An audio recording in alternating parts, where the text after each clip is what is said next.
Sex and Relationships, Part 8. We've talked about why you should date, how you should date, what the purpose of dating is. We've talked about loving people in a flawed world, broken people living in a broken world with other broken people. We've talked about forgiveness. We've talked about trust. We've talked about abuse. We've talked about sexual purity and abstinence. We've talked about all kinds of stuff. Covered all kinds of things in the first 7 parts of our series. I definitely encourage you to check it out. It's not like super preachy or anything like that. I'm just trying to help you guys out, do it a better way.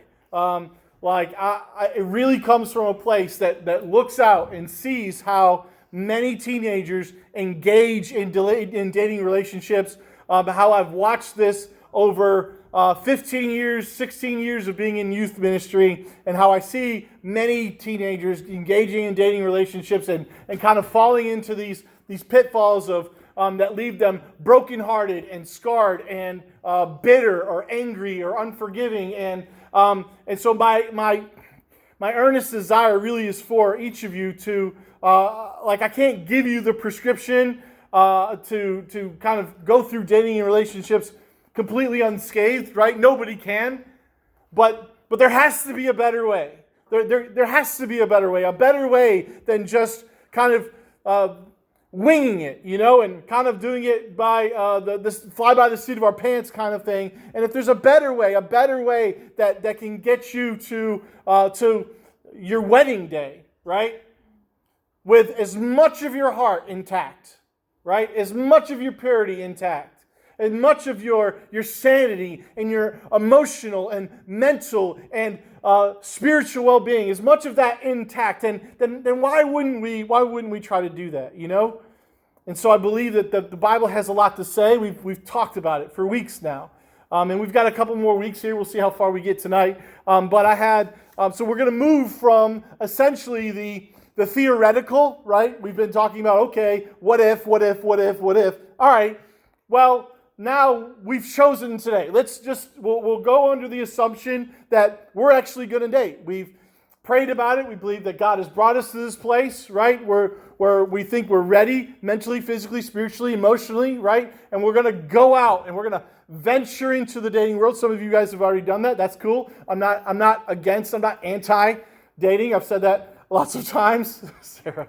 I'm not anti-dating. I'm just anti the way most teenagers go about dating. I've said this. If you've heard one thing in 7 weeks, if you listened, if you've come, it's that if you're going to date, much care, much concern, much prayer should be taken in, because this is your life. There are things that you can do as a 14, 15, 16, 17, 18-year-old that if you're not careful, you're not prayerful, that they can affect you for the rest of your life. They can scar you.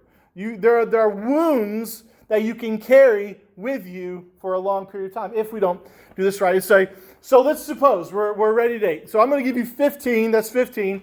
15 comes after 14, right before 16. 15 tips, tried and true measures on if you're going to get into the dating world. Here's 15 things you should probably consider going into. Everybody's got their pens out. This is so exciting. Wow, I feel so and everybody's just kind of on their seat, ready to write something down. All right, the first thing is have an idea of the kind of person that you're looking for. Now, we've talked about this. Like, there's some non-negotiables, right? If you're a Christian, the big non-negotiable is they have to be a Christian, right? That's a non-negotiable. God talks about that. You do not date unbelievers, period. You just don't. That's what the Bible says. And so in obedience, it's pretty black and white. Black paper or black ink on white paper. You don't date unbelievers. God says you shall not be yoked together with unbelievers. So, but other than that, there are some things that we want to make sure that they're a practicing Christian. We talked about that. We see some fruit of Christianity in their life. God doesn't call us to judge people, but He does call us to be fruit inspectors, right? So we're just watching from afar. We're kind of doing like a little mild stalk on them. It's okay. And just seeing if the life that they're living is producing the fruits of the Spirit. Love, joy, peace, gentleness, goodness, faith, all of those types of things, right? And if they are, Okay, good. But in addition to those things, there's lots of things that will pique your interest that may not necessarily be universally broad. I mean, there are things that you will want in a boyfriend or a girlfriend, right? Somebody tell me something other than the fact that they have to be a good practicing Christian. What's something that a boy or girl has to have for you to date them? Attractive. They have to be attractive. That's okay. Hey, I'm with it. Like, I agree. Like, that's obviously not something my wife was looking for, but it was something that I was looking for, right? And so I married up. I got it. I appointed my coverage. I'm good with that. One thing, go. Has to be okay with Lots of hugging. Okay. All right, Handsy. Brax? Shorter than you. That's okay. I mean, Reagan feels attacked right now. I didn't even say anything. I look over here and she's like, what? Okay. I mean, loyalty. Sure. Okay. He has to be like respectful to the women in his life. Sure. Definitely. For sure. Jared. Good hygiene. Good hygiene. Yeah, that's important. Guys, take a shower like every day. Wear good deodorant. Don't just Irish shower with like Axe. Is that still a thing? All right, real quick. Do you have some? Yeah, like have life goals. Have life goals. Sure, May. Have drive. Have drive. You're with Mac. Just okay. Real quick, Andrew. One more. Huh? Shared interests. Shared. Yeah. That's important. Like shared interests. We're going to talk about that in a second. May. Someone sense of humor, right? So, guys, this is your saving grace. If you're ugly like me, but you're funny, right? Like when women find sense of humor attractive. You know what sense of humor really is a key indicator of? Intelligence. So I'm just saying. So if you're funny, whatever. All right, hands down. But have a kind of idea. If those things are important to you, there's nothing wrong with wanting someone that's attractive and funny, or if you have a height requirement. No. I mean, my sisters, both of my sisters, both of them are 6 foot, right? One is 6'1" and one is 6 foot. They will not date a guy that's shorter than them. They won't. Both of their husbands are taller than them. It just was, and that's fine. That's okay. There's no shared interest. Maybe something that's important to you is that they like to read, or that they like to be in, they like to draw, or they like to be involved in sports, or like they have to have specific life goals. Some of you may not even care if they know what they want to be when they grow up, right? But some of you, that may be important, and the older you get, but I think there are some things that should be probably pretty non-negotiable. Kindness, respect, right? Those things in your life. See how they treat people who they believe are less than them, maybe. Or do they believe that people are less than them? That's a red flag. Should probably, and have that list. Have a written list of what you expect, out of the man in your life. There's nothing wrong with that. We see a great list of standards in 1 Corinthians chapter 13, verses 4 through 8. Love is patient. Love is kind. Love does not envy. Love does or boast. It is not arrogant or rude. It does not insist on its own way. It is not irritable or resentful. It does not rejoice at wrongdoing, but rejoices with truth. Love bears all things, believes all things, hopes all things, endures all things. Love never ends. Make a list for them and yourself. Because there are things that while you're waiting for Mr. Right or Mrs. Right, that you should probably work on as building character. There may be some things that are you kind? Are you loving? Right? Are you respectful? Are the things that you expect out of someone else present in your own life? And if they aren't, then why would you expect someone else to carry that trait? Right? It's not going to work. It's just very hypocritical. All right, second thing is don't worry what other people think. Listen, we all know that once you get into a happy relationship, people try to throw shade, right? Right? I mean, it just is what it is. People are all the time throwing shade at your relationship. They're like, low-key, don't want to see you happy. I mean, y'all know what I'm talking about, right? All these people trying to talk smack about your boyfriend or your girlfriend, trying to break you up, trying to say this, or they not this, or they didn't mean anything. You know what I'm talking about, right? I mean, if you got a boyfriend or girlfriend, you know this to be true because people be catty, right? And they're trying to take away from, they don't like to see you happy. So don't worry about, to an extent, okay? Let me put a little asterisk on that. Because there should be some people that matter to you. People that you trust, people that you know don't have kind of an ulterior motive. And we'll talk about that in just a second. But if don't worry about what other people think about it, because the thing is like when you decide that this is the person that needs to be in your life, you're going by the set of standards that you just went by. And hopefully those are biblical standards, right? And Galatians chapter 1 verse 10 says, "For am I now seeking the approval of man or of God? Or am I trying to please man? If I were still trying to please man, I would not be a servant of Christ." Listen, if you believe that God's will has brought you into this relationship, right, then apart from some sort of biblical divine intervention of God, right, then you should stay in that relationship, right? Because we're dating for commitment, right? And we're prayerfully, carefully, with much care and much concern getting in this relationship. And so we should not be in and out of, the idea of getting in and out of relationships should not be easy for us, right? It should be a process, and it should be bigger and more important than just, oh, so-and-so said such and such to me. Oh, we're breaking up. Bye. You know what I mean? Like, we should be very careful with people, right? But again, like, I'll talk about this in a second. Like, there should be people in your life that you allow that are outside of your relationship that can give you an objective, truthful, wise overview on your life. And you should weigh people like your parents, right? And you should weigh their opinions heavily, really heavily, because they can see things probably that you can't see, right? There's things that they can pick up on that you can't pick up on. There are maybe little different things that you pick up on. Like for me, I've spent hundreds of hours in body language analysis and nonverbal communication and human lie detection, and interview and interrogation, and all those kinds of things. So there's a lot of things that I see maybe that somebody doesn't see, things that I might pick up on that I don't pick up on. But I'll tell Brock, don't date Ellie. Like, she's not good for. Oh yeah. Sorry about that. You're right. Just kidding. I'm totally kidding. I'm just kidding. I knew she was back there. I'm just messing. I just want to see if she was paying attention. But anyway, but there are things that they might see that you might not see. And we'll talk about that in just a second. Find others that are interested in the same thing. We just talked about this a second ago. This is part of the challenge. Like bars and clubs, that's probably not a good place to pick up somebody. Church events, FCA, First Priority, Christian group, if people would actually go. People like Christian groups of friends, people that you trust, friends of friends, right?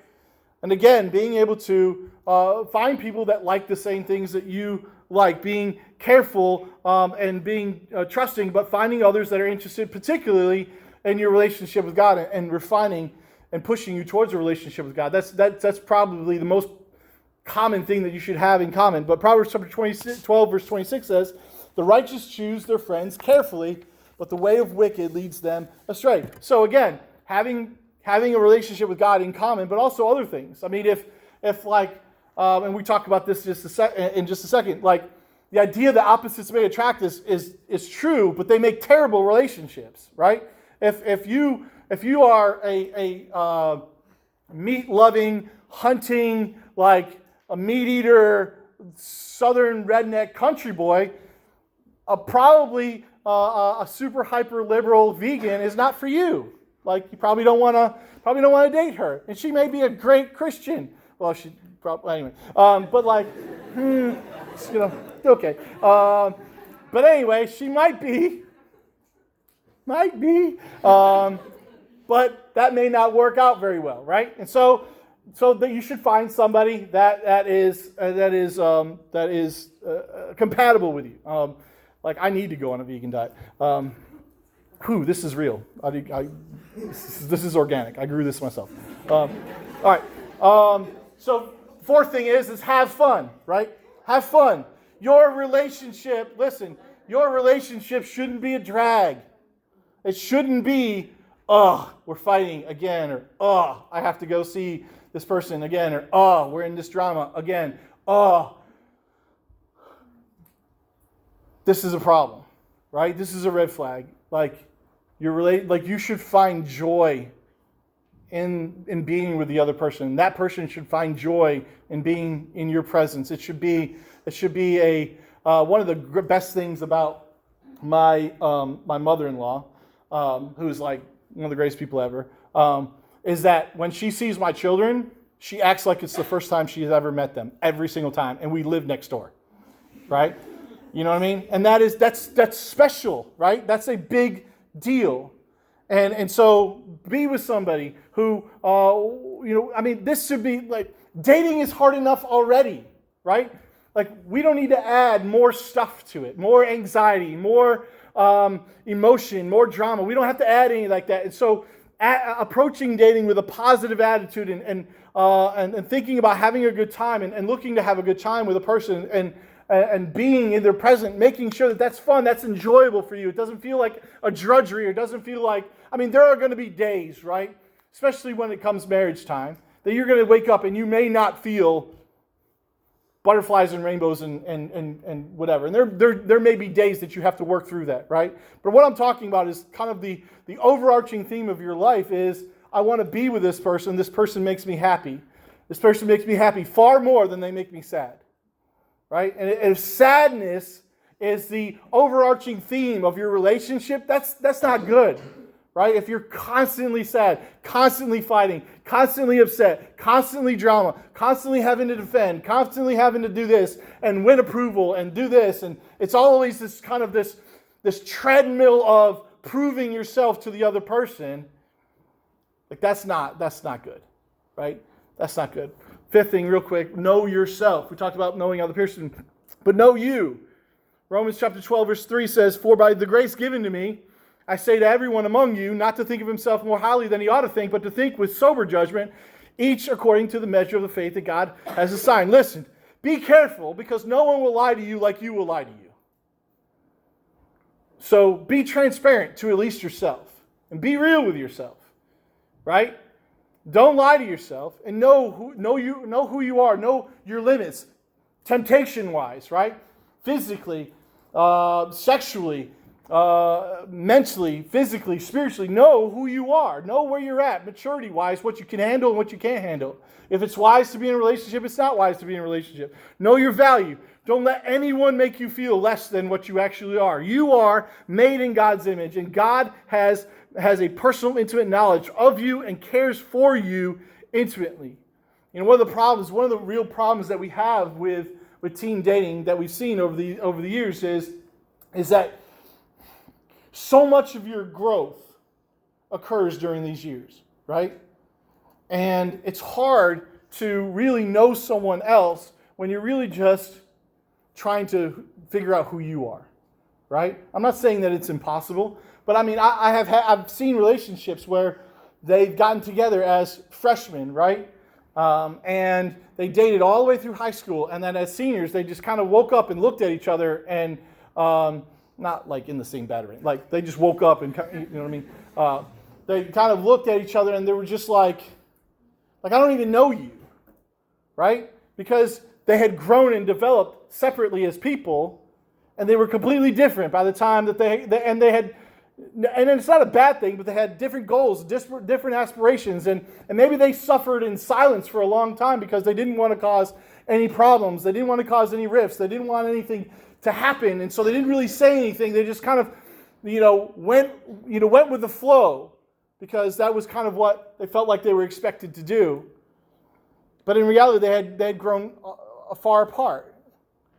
And so knowing yourself and being able to openly communicate about who you are and the direction you're going and things like that. And that goes into feeling good about yourself. Dating can be a really tough process. Sometimes you might shoot your shot and get shot down, right?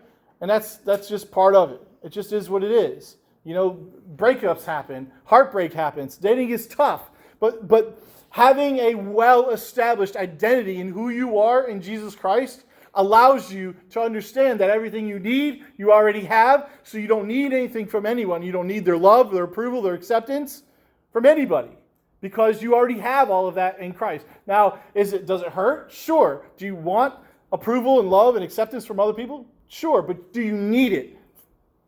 It's something very different, right? It can be tough. Philippians 1 verse 6 says, be confident, being confident of it, that he who began a good work in you will carry it on to completion until the day of Christ Jesus. God is working in you. God is going to work in you and through you all the way through every single process you have. I remember my sister-in-law, she dated a guy for a really long time. She dated him for, I think, almost 3 years. And just kind of got to the point where, speaking of goals, she just felt like they were not moving in the same direction. And she was just like talking to me about wanting, thinking that she was needing to break up with him and this, that, and the other. And she was like, I've just wasted all of this time. I'm just like, okay, but you learned something. You learned something about yourself. You learned something about other people. You learned something about life. Yeah, this is going to be painful. This is going to be hard. But it's not wasted. None of it is wasted. None of this stuff is wasted. God is still going to take your mess and in your life and make it His message and His life, and He's going to still work in you and through you, and none of that is wasted. And so feel good about yourself. Just because, and don't ever give in to the lie that you're not good enough for someone. Right? Don't ever give in to the lie. Just because you weren't right for someone doesn't mean you're not good enough for someone. Those are two very different things. Right? Those are two very different things. I mean, you're not less of a person just because you weren't right for a person. We should never engage in the business of making someone or anyone feel less than a human or a being that's been created in God's image, by God, and specially designed with a purpose for God. Like, we shouldn't be in the business of making someone feel that way, and we should never feel that way about ourselves. Right? Don't let Satan tell you that lie. All right, number 6.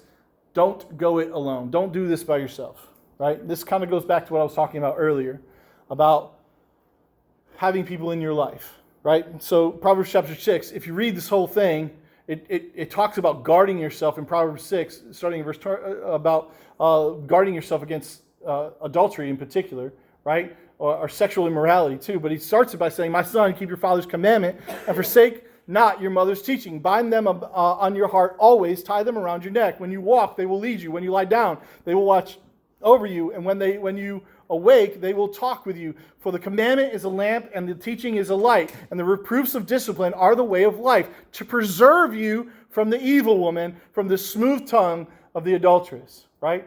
So there are people in your life that will speak wisdom into your life. Hear them. Right? Don't take it lightly. Allow wisdom to be spoken into your life. And while you're doing this, it's always best to have support, because there are things that you can't see because you're so close to the situation, that other people can see, and they can sow wisdom into your life. I mean, like, if I were to take a picture and like blow it up like 1,000 times, right, and show it to you, you probably wouldn't be able to tell what it is, right? Because you're so close to the situation, you're so close to it. So, but if I were to zoom back out, you could identify it. Well, that's the same idea. Sometimes we get so wrapped up in the emotion, we get so wrapped up in the idea of being invested in someone or with someone, that we can't take a step back and see something objectively. And that's when we need friends that we trust, and parents that we trust, or youth pastors, or people that you trust in your life that can say, hey,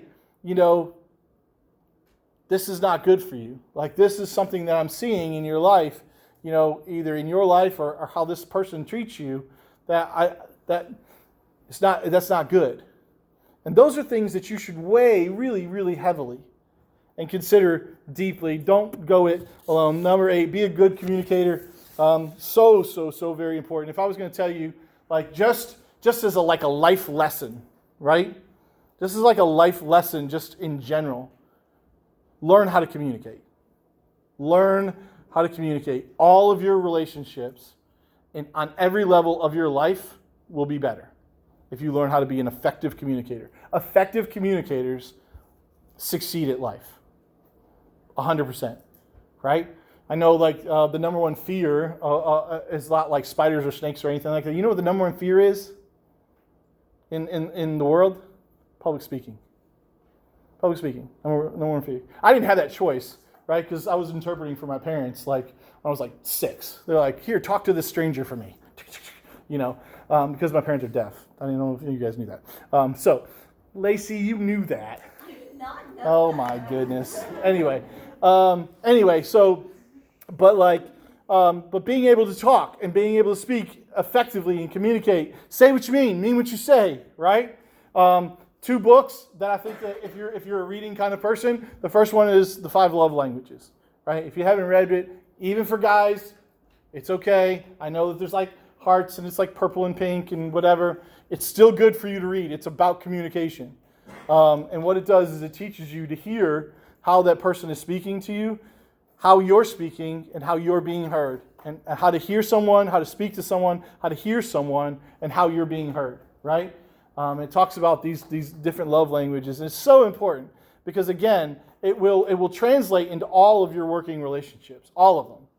And the second one is how to talk so people will listen.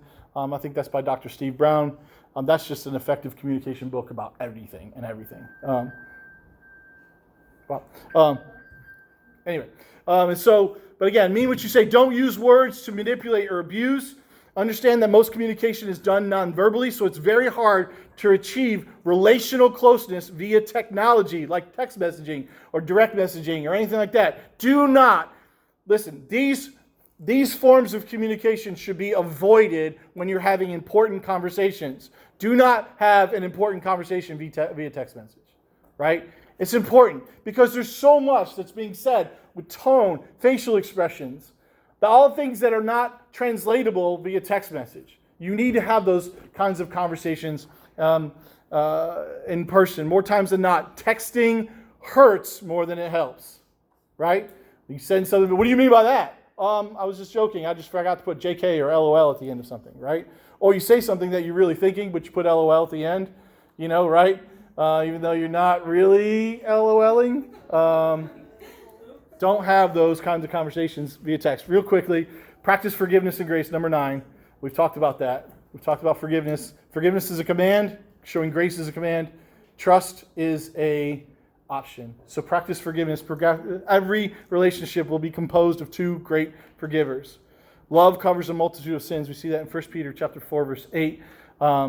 We may not be able to trust somebody, but we are commanded to love and forgive them, right? You may not be able to trust them again, and that's fine. Trust is optional. Forgiveness is not. Number 10, be creative. Do something unexpected. Be impulsive. Be spontaneous. See what happens. It's okay. Be imaginative in your relationship. Don't be afraid to make mistakes. Communicate what you're thinking and what you're feeling, where you want to go and what you want to do with your significant other. Be creative. They'll appreciate it. Guys, picnics in the park are always that's a big thing. I don't know why. Like we have perfectly good tables and chairs at home. Why do we have to go somewhere and eat outside? I'm not really sure. But chicks dig it. I don't know why. They just do. Get you a nice charcuterie board and go for it. Number 11, real quick. Use common sense. Use common sense. Proverbs chapter 3, verse 21. My son, do not lose sight of these. Keep sound wisdom and discretion. Proverbs 21, verse 16. And one who wanders from the way of good sense will rest in the assembly of the, ready, dead. That's pretty harsh words, right? Use your common sense. Listen, dating isn't rocket science. We have common sense. You were given common sense. Matter of fact, there's a book called The Gift of Fear by Gavin de Becker. If you haven't read that book, you should get it. Every girl should have that book. It's called The Gift of Fear. You can get it for $5 off of Thrift Books. It'll be the best $5 you spend. It talks about understanding and not ignoring as a survival technique. It's not a Christian book. I've read it, but it was a long time ago. But it talks about understanding because we use it in policing. Something doesn't feel right, back out, get help, don't go in it. But the gift of fear, God gave you that gut feeling, that sixth sense feeling, right? Allow it to take care of you, right? We used to have when I was a police officer in Jacksonville, we used to have a situation where anyone could call and our security office and ask for an escort from their apartment to the parking lot, or they will say, "Hey, I'm pulling in. Can someone walk me to my car to my building?" Right? And that is fine. Like, that's what your security, if you guys go to campus, go off to school somewhere, that's what they're there for. Like, use that. Allow it to fuel yourself. Use your common sense. Carry lighters and things that can hurt someone if they try to attack you. If you can, I mean, I'm pro 2A, so get you that gun, pack you a little 25 in there, and just go for it. I'm just saying. Anyway, real quick, number 12, prepare to spend. Unless you have like a super, super, super understanding girlfriend like May, be prepared to spend and take your girlfriend out on dates and things like that. Like, that's, it costs money. It costs money to date. So be prepared to spend time, spend money, spend effort. Nothing is free in the dating world. It's going to cost you at the very least time, right? And so sometimes you have to spend money and to make yourself ready. And so don't let the expense kind of get you down, but be prepared for that. Number 13, have a plan. One of the things that Brock had to do when he was dating was he had to tell me where he was going and what he was going to be doing and what time the date was going to be over. Right? Where are you going to be? Who are you going to be with? What time is it going to be over? Have a plan, right? Idle hands. That's no bueno. Idle hands are the devil's playground. Don't just be like, first of all, guys, if you show up at a date and go, I don't know what do you want to do? That just shows a girl that you have taken no thought or no care or you gave nothing to the idea of you guys getting together. And that's not good, right? So have a plan, do something. Even if it's just, hey, I just want to go, let's go play some board games. You know what I mean? That's fine. Have a plan in place and make sure the date's over. Go to places where you can learn about each other. Don't go to movie theaters. Those are terrible dates, right? Like, you can't learn about anybody at a movie theater. I'm not saying that, like, if you've been dating for a long time and you guys want to go catch a movie, that's one thing. But if you're like first starting to date and you don't even know each other, why would you go to a movie? Like, you can't talk to them. You don't know anything about them, right? Go bowling, right? Like, see if they're competitive. Then you'll really like I'm really glad I never took a girl bowling, because I would be like, oh, I hate life. Because bowling will do that to you, or golf, But what I'm saying is, here's what I'm saying: go to a place, right? Have a plan and go to a place where you can get to know each other, right? Group settings are good. Places that you're not alone too, like, oh, hey, so let's go talk at, this dead end. Like, no, I can't hear you. You're so far away. Let's go to the back seat. No, let's don't do that. All right, real quick, 14, be safe. I kind of touched on this already. Be safe in all senses of the word. Be safe when you're making initial contact with somebody new. I understand that this is the internet age and catfishing is a thing, and like Match.com and Tinder and all of those hookup sites are real places. I know a lot. Both of my sisters got married from guys they met online. It's a very real part of life now. Leslie, my sister-in-law, met her husband online. Did you know that? Yeah, true story. And I remember, have her tell you the story of when they first met. She was like super nervous because she was thinking, I'm meeting this guy after. It's insane. Okay, my turn. All right. She drove around Panera's parking lot right down the road, and she's just like, oh my gosh, I'm meeting a guy off on the internet. Oh my gosh, he's going to be a serial killer, right? But be careful. Be careful about how much you know about this person. Who do you know that they know? Don't take chances. Use common sense. Be safe. If you feel like the person is being too mysterious, too shady, you don't know enough about them to feel comfortable, back off. Take another approach. It's not worth it. It's just not worth it. All right, last, God gave you your intuition, so use that. Lastly, real quickly, number 15, leave when you need to. Leave when you need to. Right? Know when the best time is to leave. Know when the date is over, right? Know when the relationship is over. Don't be afraid that you're losing a chance to be with someone who holds the same Christian values as you. As great as if you feel led to end this relationship, If God is leading you to that place, if He brought you to the relationship and He's bringing you to end it, it's because He wanted to teach you something in that process. And He's going to bring, if it's in His will, He's going to bring someone along that is even better than you thought that this person was. Don't settle for something that isn't right. You deserve better than that. And the most miserable person in the world is not the unbeliever. It's the Christian who is outside of God's will for their life. Right? So just remember, listen, breaking up is not fun. It's part of life. There's only one way there's only one remedy for breaking up, and that's just time. It's just time. Like there's nothing I can tell you that says this is the surefire way to heal a broken heart, other than just time. And time allows all kinds of things like perspective and especially perspective. And so rejection is tough, breaking up is tough, but keep in mind that God is bringing you to a different place, a higher place, a better place in your life if you're following His will and His way in your life. So my encouragement to you guys is this, just like it has been this whole time, search after God, right? Matthew 6:33, right? Seek first the kingdom of God and His righteousness. And all these things that you worry about, all these things that we strive after, all these things will be added. And God says, seek me first, and everything else, He's going to take care of it. He's going to take care of you.